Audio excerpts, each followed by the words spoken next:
All right, everybody, how are you? It is Fern here. We are live here for today's broadcast of TJI Q&A. And if you are watching over on our webpage, feel free to ask a question there, and I will update that occasionally. But let's get right into it. Okay, I'm sorry, I'm a little sick, just getting over being ill here. So hopefully my voice will hang out here. My first question today is from a Great Dog Adventure Club member. In fact, all these are from Great Dog Adventure Club members. Janet Peterson. She says, I am pet house sitting in a couple of weeks for 2 dogs. They are Chinese Crested. One is very fearful and has bitten her 2 grown children on a couple of occasions. I took this on. Within 2 days, the dog was sitting with me, allowing me to pet it, etc. No problems. Never once did it bite. This time, she's added another Chinese Crested into the mix, and she warned me that he is very protective of her and goes for the ankles, and has done so on a few occasions.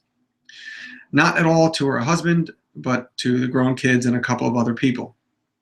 And the question is, I'm going over there on Sunday to meet this little guy, and I'm wondering what the best way to enter the house would be. Okay, so there's a bunch of different there's a bunch of things that could be going on here, Janet. A lot of this has to do with their relationship with this new dog. And, you know, if it's new, it's possible that they haven't really even found their relationship yet, and that this guy is probably a resource guarding dog in general, but may have lacked a lot of structure in the past. So for what is, you know, so basically I would give the dog owners a lot of homework there to try to build that stable relationship. But for you, coming as a pet sitter, you know, you can't do is that much. You're there for a limited period of time, and if you do stuff but the owners are not going to be compliant and follow up, not much is going to happen. So it's kind of a unique situation for you. So there's a couple of different things you can try. So these are Chinese Crested, so they're not humongous dogs. So and I know you mentioned that you didn't care if you got bit or not. You just wear, you know, jeans and stuff, and you'd be okay. But you want to try to minimize this. So there's a couple things we can do. First of all, when you come in, if the dog is very agitated, barking, a lot of high energy, I would have them keep the dog on leash when you come in. And I don't want the dog to hit you in that state of mind. So if they could keep them on leash and try to keep them separate until they can get them to settle, then in that state of mind, then I would want you guys to approach, and I would approach him with some food. So once he settles, then they can walk him over to you, and I would immediately throw him a piece of grilled chicken or something really yummy and a lot of scent. Takes that. Ooh, I like that. You know, he comes in, gets that, make that good association. If you can, go for a walk.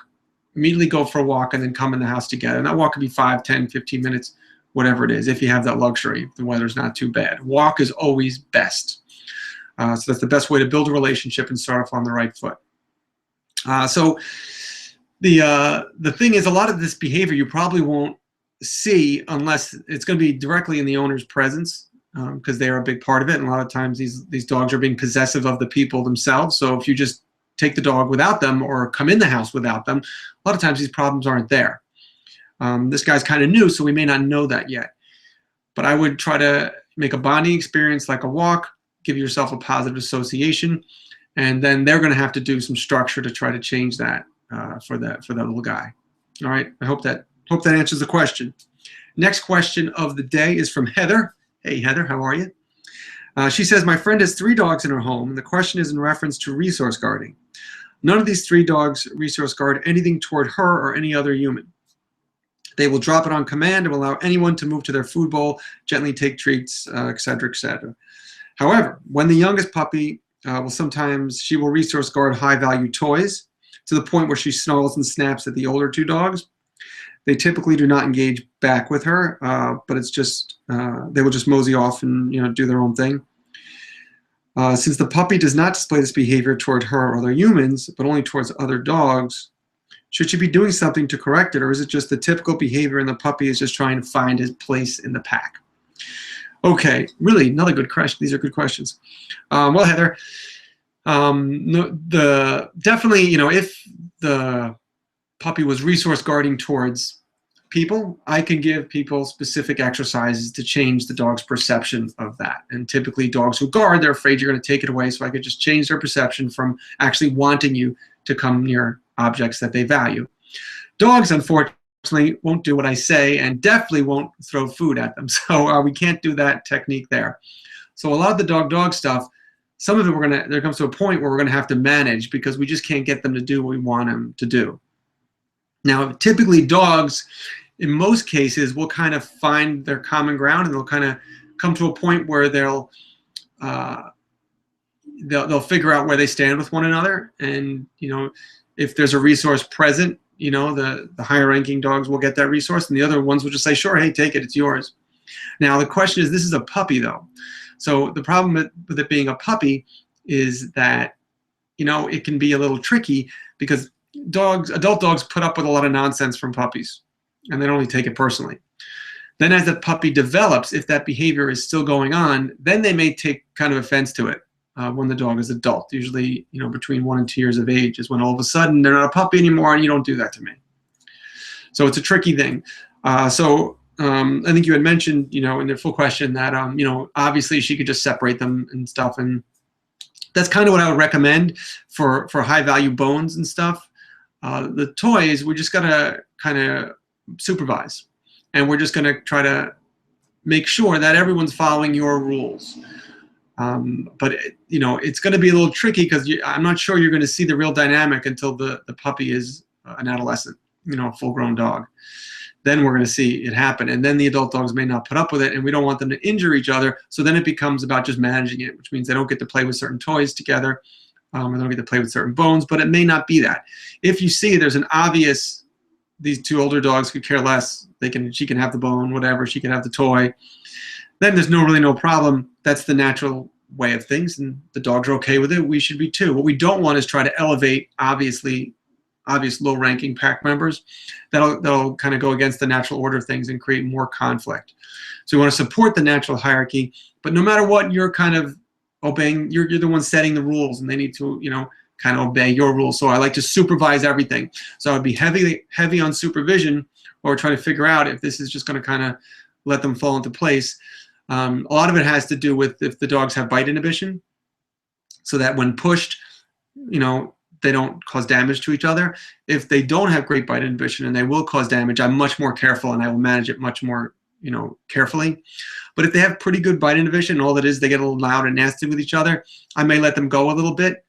It's hard to tell, you know, at this point, because they could have it now, but then when the puppy is of age, they may not fly anymore. So it's kind of a very tricky question. I don't have a very easy answer for you, but the key is just to supervise, find out what the dogs value the most. That's what I'm going to manage the most and be the most careful. So obviously bones and other high value things. But the toys and stuff, you know, if you're comfortable, you might experiment a little bit and just see how they do, to see if they come to terms with it. Also making sure that you're overseeing it all to try not to cause any problems there. So I hope that helps, Heather. Let me just refresh this screen here. See, if you have questions, you can ask it on the page. The last question I have for the day is from Karen, and she asks, is it too late to successfully socialize a dog to other children, other people, dogs who is older? So is it too late to socialize a dog who is older, basically, is the question. Okay, good question. You can socialize a dog at any age. Doesn't matter. Just the longer you wait, the harder it can be, the more time consuming it can become, and the slower we have to proceed, depending upon the dog's personality. I always like to start it young, because young dogs have no inhibitions, no defenses up, typically. And if they get a little uncomfortable or freaked out, they snap back pretty quick. So they have a lot of bounce back. So we can use that to our advantage, because we can put them in situations that maybe they don't like that much, and we can get them out of it really quickly. As dogs get older, it can be a little bit trickier. And once those defenses go up, then they're a little less likely to just kind of go right back into it. And we got to take a little time for that. So we need to do it. If it's an older dog, I like to control the environment as much as possible and kind of ease them in. So a young puppy, not socialize with other dogs. 8-week-old puppy with no sensitivities. I'm just going to throw him in a pack of 20 dogs, and he'll be fine. He'll probably love it, have a ball. Now, an older dog, I can't just do that because that'll overwhelm him. I need to maybe find one dog that is not too high energy, not too interested in jamming a nose up the crotch. Get him to meet a friend, feel comfortable with one dog, and then I can transition him into another dog, and maybe a third dog, and maybe a fourth dog. With people, it's going to be just trying to see how sensitive they are and whether it's maybe a little sensitive to a particular kind of person. Maybe it's men, maybe it's children, or what a variety of different triggers and stimulus that could be there. Or is it just everybody? Then when you want to work with people, to just ignore the dog. And walking is great. I mentioned walking earlier, and walking is just such a great thing, a great way to build relationships. So just walking dogs with strangers or other dogs, even if they're not really interacting, they're just sharing the experience together. That's a great bonding, non-confrontational experience, and my favorite way to help socialize dogs who are maybe a little bit shy or sensitive, who maybe haven't gotten the kind of socialization that they should have. So walks are great if you can, but also just kind of ignoring the dog a little bit, especially if it's with people, and then letting the dog get adjusted and comfortable enough to then take those first steps forward. With people, I like the dog to make the first step. They're always the one going to the person, always the one making the first move. I never want someone going into the dog space. You know, and this is something that's so classic of dog people. People who love dogs, they'll just be like, oh, I love dogs, don't worry, I'm a friend. And they just do everything on their terms, and that turns dogs off if they're a little, shy. Got to earn this dog's trust. That's not something you're just granted because you know you're a great person. It's stuff you have to cultivate over time, little by little, step by step, treat by treat. So I hope that helps. So basically the answer is you can socialize at any age. The longer you wait, the harder it can become, depending upon the dog's temperament and personality. And as the dog gets older, we just have to proceed a little bit more slowly because we don't want to overwhelm them. Think about teaching a little child to swim by throwing them in the deep end. Maybe 1 out of 10 will learn how to swim that way, but the other 9 will probably never go near the water again. So we have to let them dip a toe in. We got to go nice and gradual, slowly build up some confidence so we can take it to the next level. All right, awesome. Just a quick look on the page to see if there's any follow-up questions or input to that. And I didn't think so because I kind of came in here kind of late here because I was running a little late. So I just kind of jumped into this without giving anybody advance notice. So that's it for now. We'll leave it at that. Thank you for submitting your questions. If you like these and are interested in getting your questions answered, join the Great Dog Adventure Club. You can find information somewhere around this video, and you'll get my advice often, 24/7 sometimes. All right, thanks so much. Have a great weekend.